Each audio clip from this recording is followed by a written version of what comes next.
Halo, assalamualaikum warahmatullahi wabarakatuh. Welcome back to my channel. Masih membahas berita seputar Arema FC. Arema FC telah kalah 3-0 pada pekan ke-32 kala harus menjamu Persik Kediri di Stadion Kanjuruhan, di mana laga ini menjadi laga perdana semenjak 3 tahun berlalu. Stadion Kanjuruhan tidak bisa menggelar pertandingan karena direnovasi dan berbagai macam hal birokrasi hingga saat ini baru bisa digunakan kembali.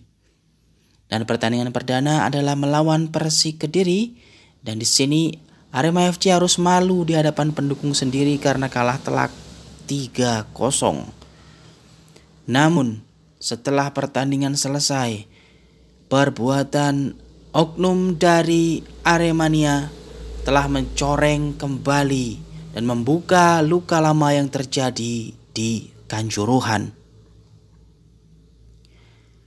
Setelah bis dari ofisial Persik Kediri meninggalkan Stadion Kanjuruhan karena harus melewati pintu keluar yang ada di sebelah timur, kemudian barulah menuju ke arah barat dan melewati gapura utama dari Stadion Kanjuruhan.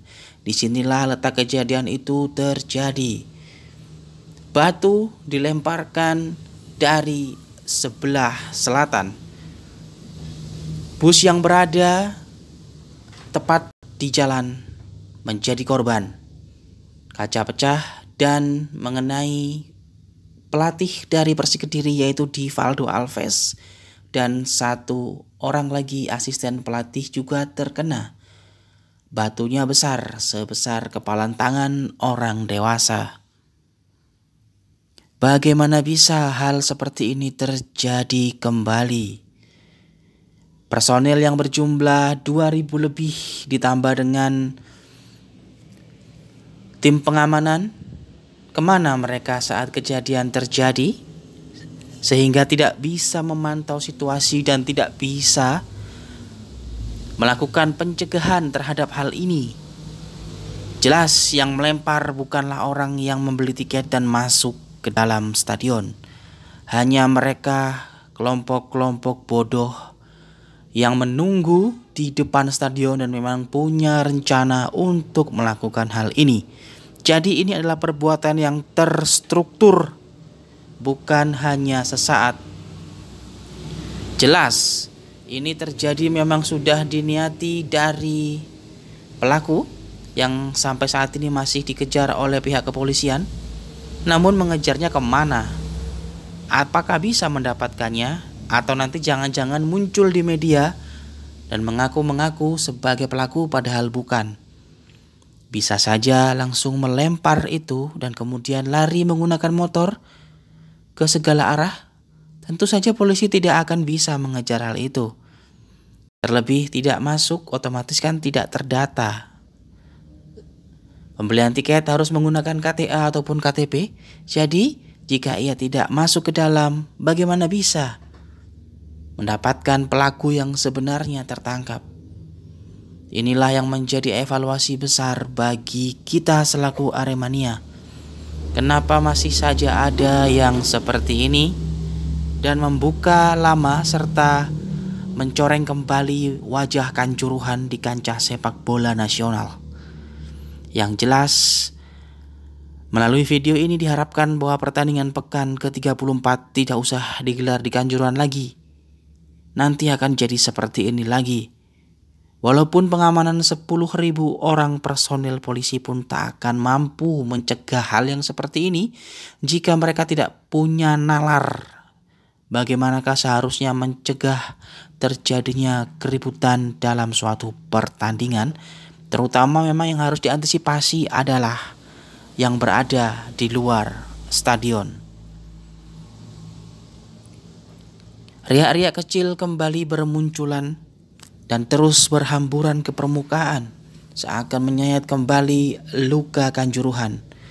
135 nyawa telah hilang dan kini coba diusik kembali dengan hal-hal yang seperti ini. Kita tidak mau menuduh ini siapa dan siapa, karena nanti akan menjadi bola liar yang semakin menggelinding tajam, menghujam tak berarah.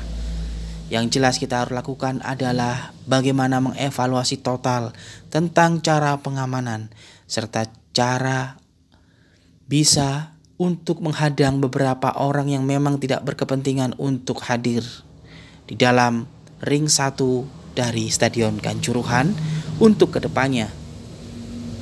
Jadi melalui video ini Mimin sampaikan bahwa seharusnya pertandingan pekan ke-34 tidak usah digelar di Kanjuruhan lagi, agar tidak ada spekulasi dan tidak mencoreng nama baik dari Aremania yang saat ini sedang mencoba dipulihkan kembali dengan susah payah, namun bisa terengkuh begitu saja dengan perbuatan-perbuatan yang konyol.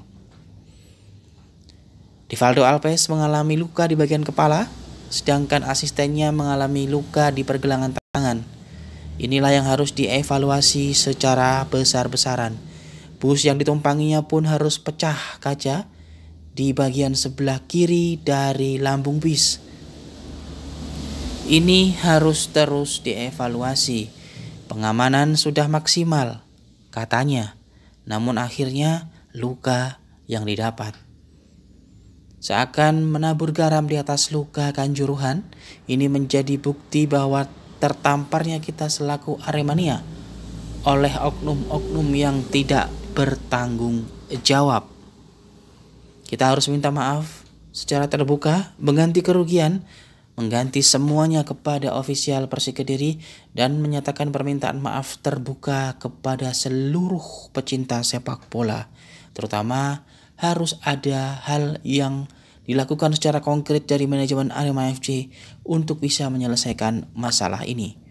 Jangan timbul lagi korban-korban penangkapan palsu dari oknum kepolisian yang tidak becus bekerja dalam melakukan pengamanan. Serta yang harus dilakukan adalah kita harus kembali membina dan mendidik lagi Aremania Licek maupun Aremania Sontoloyo yang seakan-akan mudah terprovokasi serta membuat provokasi itu sendiri. Bagaimana menurut teman-teman semua? Apakah setuju dengan Mimin bahwa pekan ke-34 tidak usah digelar lagi di Stadion Kanjuruhan? Karena ini menjadi bukti bahwa kita tidak mampu menyelenggarakan pertandingan yang aman bagi seluruh perangkat pertandingan, termasuk supporter itu sendiri, ofisial, dan semua yang berkecimpung dalam pertandingan. Terima kasih yang telah menyaksikan sampai akhir. See you next time on the next video. Jangan lupa tulis atensi kalian di kolom komentar. Nanti akan sama-sama kita bahas.